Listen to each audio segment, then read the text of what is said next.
Welcome to the kitchen. I'm Chef Victoria Love, and we're going to make royal icing. We have all of these gingerbread boys to decorate, and we're going to make our royal icing with powdered sugar, egg whites, cornstarch, water, and we're going to mix it together. So let me get everything mise en place, and I will show you how to make it.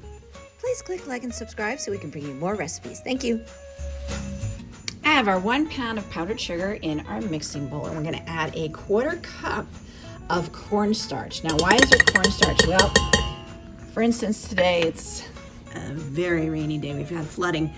When you add cornstarch to your royal icing, it helps dry it out. So especially if you're making like a gingerbread house with your royal icing, you definitely want the cornstarch because that will help make it really strong and prevent humidity from wrecking your gingerbread house. And let me tell you, it was very frustrating. I had a gingerbread house once that collapsed. This is my gingerbread house of the dairy in Central Park that was featured on ABC News. Unfortunately, the roof collapsed a bit, but here are some other photos of gingerbread houses I made over the years at the Water Club.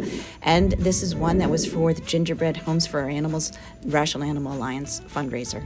And to this, we are now going to add our 2 egg whites, and we're going to mix that in on low speed.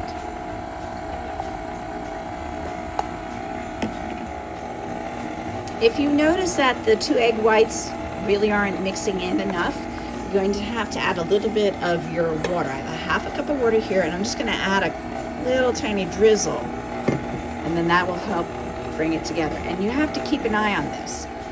So I let that mix for about 30 seconds and it's really still not pulling in, so I'm gonna have to add a little more drizzle of water. This is really one of the difficult things about making royal icing. You have to keep an eye on it, and it's not an exact science because of the humidity in the air. So there we go. Now it's coming together a bit better.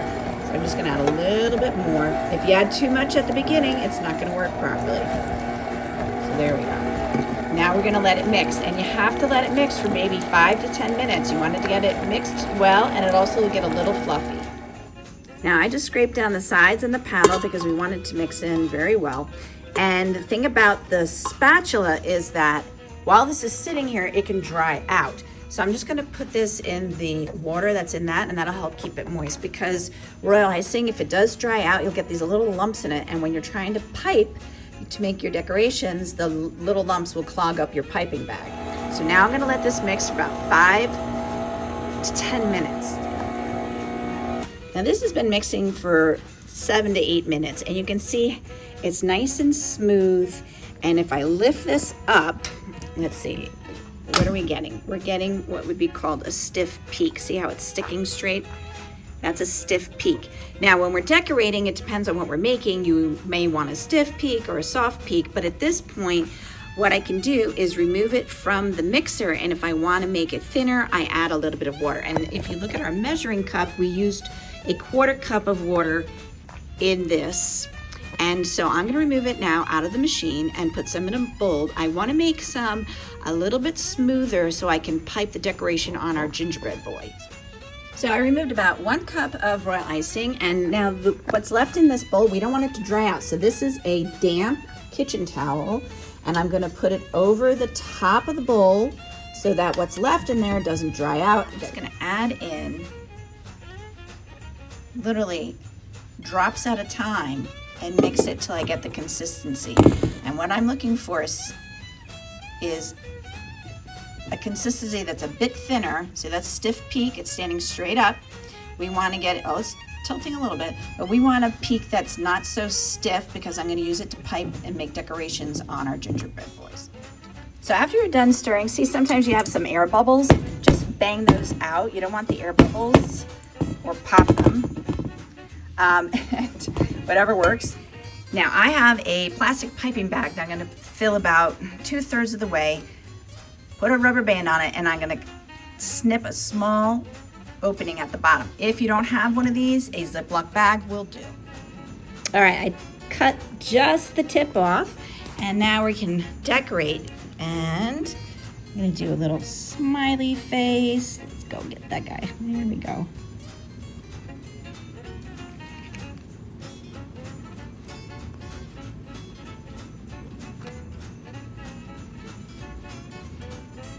And then of course you can decorate it if you like. I like to put a little zigzag on this guy and his bottom.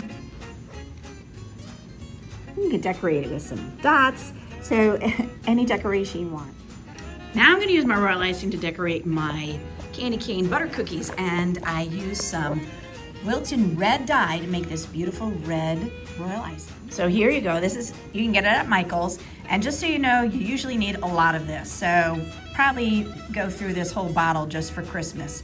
If you go to Michael's, get a couple of them so you have them for a while, because sometimes they're hard to find because it's a special one. It's no taste. The red no taste Wilton food coloring.